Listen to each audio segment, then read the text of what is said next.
Hello friends, today's we are talking about the Clemmensen reduction reaction.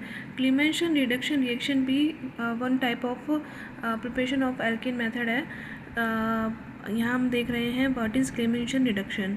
The Clemmensen reaction was first reported by Clemmensen of Park Davis in 1913. 1913 में सबसे पहले Clemmensen ने इसे report किया था. And the aldehyde and ketone reacted with zinc amalgam in concentrated hydrochloric acid in Clemmensen reduction. तो हम यहाँ पर क्या देखेंगे कि जो क्लीमेंशन रिडक्शन होता है उसमें एल्डिहाइड और कीटोन जिंक अमरगम से रिएक्ट करता है कंसनट्रेटेड हाइड्रोक्लोरिक एसिड की प्रेजेंस में. देन एल्डिहाइड और कीटोन हाइड्रोकार्बन फॉर्म करते हैं.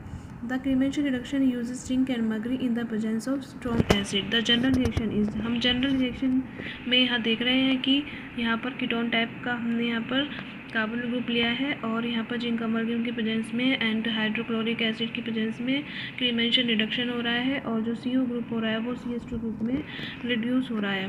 The reduction consist in refluxing the carbonyl compounds with amalgamated zinc and excess of concentrated hydrochloric acid.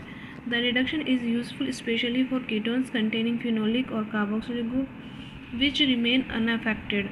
Ketones are reducing more often than aldehyde. तो हम यहाँ पर क्या देखेंगे कि जो यहाँ पर कीटोन्स का रिडक्शन हो रहा है उसमें फिनोलिक ग्रुप अगर कार्बोक्सिलिक ग्रुप्स भी हैं तो वो रिमेन अनअफेक्टेड रहते हैं. इसका जो स्पेशली यूजफुल जो चीज़ होती है वो यही होती है. Ketones are reducing more often than aldehyde. Ketones aldehyde की कंपेयर में रिड्यूस इजीली हो जाते हैं. This reduction is also observed in Wolff Kishner reduction but Clemmensen reduction is easier to perform. The reduction, however, fails with acid-sensitive and high molecular weight substrate. The alpha beta unsaturated ketones undergo reduction of both the olefinic and carbonyl groups. तो हम यहाँ क्या देखते हैं कि जो ये reduction होता है वो एसिड सेंसिटिव कार्बोनिल ग्रुप्स के लिए और हाई मोलिकुलर वेट सबस्ट्रेट्स के लिए ये रिडक्शन यूज़ नहीं कर सकते क्योंकि यहाँ पर हम पहले से ही हाई एसिड ले रहे हैं. आपने देखा यहाँ पर हमने एसिड का यूज़ किया है इसलिए हम यहाँ पर हाईली एसिड सेंसिटिव सबस्ट्रेट का यूज़ नहीं कर सकते. तो अब हम यहाँ देखते हैं एग्जांपल्स. एग्जांपल में हम यहाँ देखते हैं फर्स्ट एग्जांपल हमने लिया है फेनिल एथेनॉन जिसे हम एसिटोफेनॉन भी कह सकते हैं. और इसकी हम जब जिंक अमरगम और हाइड्रोक्लोरिक एसिड की प्रेजेंस में रिएक्शन कराते हैं तो हमें क्या मिलता है. यहाँ हम देखेंगे कि जो CO ग्रुप होता है वो CH2 ग्रुप में रिड्यूस हो जाता है और हमें मिलता है 1 फेनिल एथेन और एथिल बेंजीन. उसके बाद हम आते हैं एग्जाम्पल 2 में. एग्जाम्पल 2 में हमने क्या लिया है हम देखेंगे फेनिल मेथेनल और बेंजल्डिहाइड. बेंजल्डिहाइड भी जिंक अमरगम और हाइड्रोक्लोरिक एसिड से रिएक्शन करके हम यहाँ देखेंगे कि CO ग्रुप जो होता है वो CH2 में कन्वर्ट हो जाता है और फेनिल मेथेन और मेथिल बेंजीन बन जाता है. उसके बाद हम देखते हैं यहाँ पर एग्जाम्पल 3. तो यहाँ एग्जाम्पल 3 में हम देखा कि 4 हाइड्रोक्सी 3 मेथॉक्सी बेंजल्डिहाइड लिया हमने या फिर हम इसे बोल सकते हैं 4 हाइड्रोक्सी 3 मेथॉक्सी बेंजीन कार्बाल्डिहाइड जो कि रिएक्ट करता है जिंक अमरगम और HCl की प्रेजेंस में. देन हम यहाँ देख रहे हैं कि यहाँ पर OH ग्रुप भी है, यहाँ OCH3 ग्रुप भी है और यहाँ पर हमें CO ग्रुप भी दिखाई दे रहा है. तो हमने पहले भी पढ़ा था कि यहाँ पर जो OH ग्रुप है और OCH3 ग्रुप है वो क्या रहेंगे रिमेन अनअफेक्टेड रहेंगे. तो यहाँ पर सिर्फ CO ग्रुप का रिडक्शन होगा और ये CH2 में कन्वर्ट हो जाएगा और हमें मिलेगा 2 मेथॉक्सी 4 मैथिल फिनोल और 1 hydroxyl 2 methoxy 4 methyl benzene. Okay then अब हम आते हैं mechanism of Clemmensen reduction reaction पर. हम जानते हैं कि इसके 2 प्रपोजल्स होते हैं क्लीमेंशन रिडक्शन रिएक्शन में. First is carbanionic mechanism. The carbanionic mechanism of reaction shows that the zinc attack directly the protonated carbon. यहाँ हम देखेंगे कि जिंक जो होता है वो डायरेक्टली प्रोटोनेटेड कार्बन पर अटैक करता है. और सबसे पहले क्या होता है कि हम जानते हैं कि HCl की प्रेजेंस में रिएक्शन हो रही है तो यहाँ पर प्रोटॉन फ्री रहते हैं और जो ये प्रोटॉन होते हैं वो सबसे पहले ऑक्सीजन के पास जाते हैं और ऑक्सीजन से रिएक्ट करके बॉन्डिंग करते हैं. देन जिंक मेटल जो होता है वो इलेक्ट्रॉन डोनेट करता है जो कि इलेक्ट्रॉन डोनेट करता है जैसे कि जिंक जो होता है वो उसके ऊपर पॉजिटिव चार्ज आ जाता है और ये पॉजिटिव चार्ज आने के बाद यहाँ पर क्या होता है Cl- रिएक्ट करता है और इसके साथ एक बॉन्डिंग कर लेता है और उसके बाद फिर से H+ या प्रोटॉन अटैक करता है और ये प्रोटॉन जो होता है वो अल्कोहल से अल्कोहलिक ग्रुप के साथ रिएक्ट करके और यहाँ पर H2 की फॉर्म में बाहर निकल जाता है। देन यहाँ पर एक तरह से कार्बोकैटायन बन जाता है। और कार्बोकैटायन बनने के बाद क्या होता है कि यहाँ पर क्लोराइड आयन आता है और ये क्लोराइड आयन जो होता है वो क्लोराइड आयन आता है और यहाँ पर जिंक आता है, जो कि जैसे कि यहाँ पर ये जिंक क्लोराइड की फॉर्म में बाहर निकल जाता है। फिर यहाँ पर फिर से कार्बोकैटायन क्रिएट होता है और यहाँ पर आपको जिंक पर नेगेटिव चार्ज दिख रहा है। ये नेगेटिव चार्ज स्टेबल नहीं होता, ये नेगेटिव चार्ज जो होता है फिर ये इलेक्ट्रॉन जो होता है वो कार्बोकैटायन को ट्रांसफ़र हो जाते हैं। उसके बाद यहाँ पर फिर नेगेटिव चार्ज आ जाता है, कार्बन आयन बन जाता है और ये कार्बन आयन जो होता है H+ से रिएक्ट करके हाइड्रोकार्बन बनाता है। और यहाँ पे फिर से क्या होता है कि Cl क्लोराइड आयन का रिएक्शन होता है और ये जिंक क्लोराइड की फॉर्म में बाहर निकल जाता है। फिर से यहाँ पर एक कार्बन आयन क्रिएट होता है और यहाँ पर प्रोटॉन से रिएक्ट करके और यहाँ पर आपको हाइड्रोकार्बन मिल जाता है। इस तरह से ये कार्बोनाइनिक मैकेनिज्म कंप्लीट होती है। दूसरी आती है, हम यहाँ पर देखते हैं, second is carbenoid mechanism. While the carbenoid mechanism is a radical process and reduce the happening on zinc metal surface, the reduction takes place at the surface of the zinc catalyst. तो हम यहाँ पर क्या देखते हैं कि जो ये कार्बोनाइड मैकेनिज्म होती है वो रेडिकल प्रोसेस होता है और ये जिंक मेटल सरफेस पर होती है। The reduction takes place at the surface of the zinc catalyst. ये जिंक कैटलिस्ट की सरफेस पर होती है। In this reaction alcohol are not postulated as intermediate because subjection of the corresponding alcohols to these same reaction condition does not lead to alkanes. The following proposal employs the intermediation of zinc carbenoid to rationalize the mechanism of the Clemenson reduction. तो हम यहाँ पर क्या देखते हैं कि जो ये रिएक्शन होती है वो जिंक की सरफेस पर होती है और इसमें कोई अल्कोहल नहीं बनता है, बीच में इंटरमीडिएट जो होता है अल्कोहल नहीं बनता। जैसे कि हमने कार्बोनाइनिक मैकेनिज्म में देखा था कि वहाँ पर इंटरमीडिएट अल्कोहल बन रहा था, लेकिन यहाँ पर अल्कोहल नहीं बनता है, यहाँ पर जिंक कार्बोनाइड बनता है, कार्बोनॉइड्स बनते हैं। और यहाँ पर हम देखेंगे कि जिंक से रिएक्ट करता है। ये डबल बॉन्ड आपको दिख रहा है, डबल बॉन्ड से इलेक्ट्रॉन आते हैं और ये किससे रिएक्ट करता है, ऑक्सीजन इससे रिएक्ट करता है और इसकी सरफेस पर ये अटैच हो जाता है। इसकी सरफेस पर अटैच होने के बाद जिंक ऑक्साइड बाहर निकल जाता है।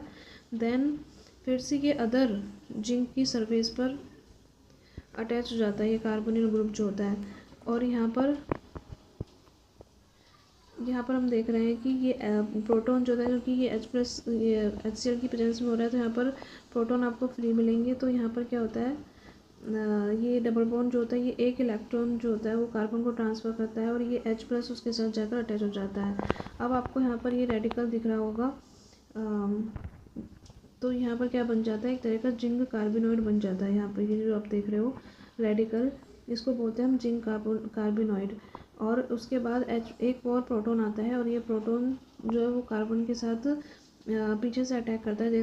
आपको यहाँ पर ये दिखाई दे रहा होगा, ये पीछे से अटैक करता है और H+ कार्बन के साथ अटैच हो जाता है और यहाँ पर जिंक जो होता है वो जिंक+2 की फॉर्म में बाहर निकल जाता है।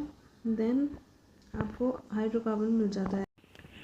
उसके बाद हम आते हैं exceptional behaviour of Clemmensen reduction. तो क्या होता है कि जो 1,3 डाइकीटोन्स होते हैं उनमें ये एक्सेप्शनल बिहेवियर भी शो करता है। जैसे कि जो 1,3 डाइकीटोन होता है उसमें Clemmensen reaction fully reduced product भी बनाता है और एक मोनोकीटोन भी बनाता है, जो कि जिसमें कि रिंग कॉन्ट्रैक्शन हो जाता है।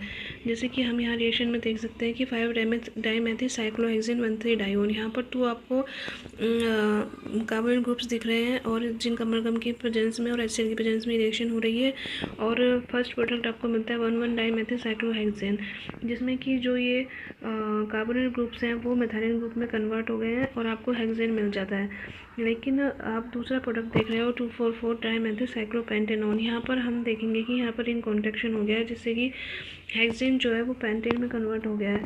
The latter probably is formed through a diradical with subsequent intermolecular carbon carbon bond formation and pinacol type rearrangement. जब आप आगे स्टडी करेंगे तो आप पिनोको टाइप रीअरेंजमेंट भी पढ़ेंगे।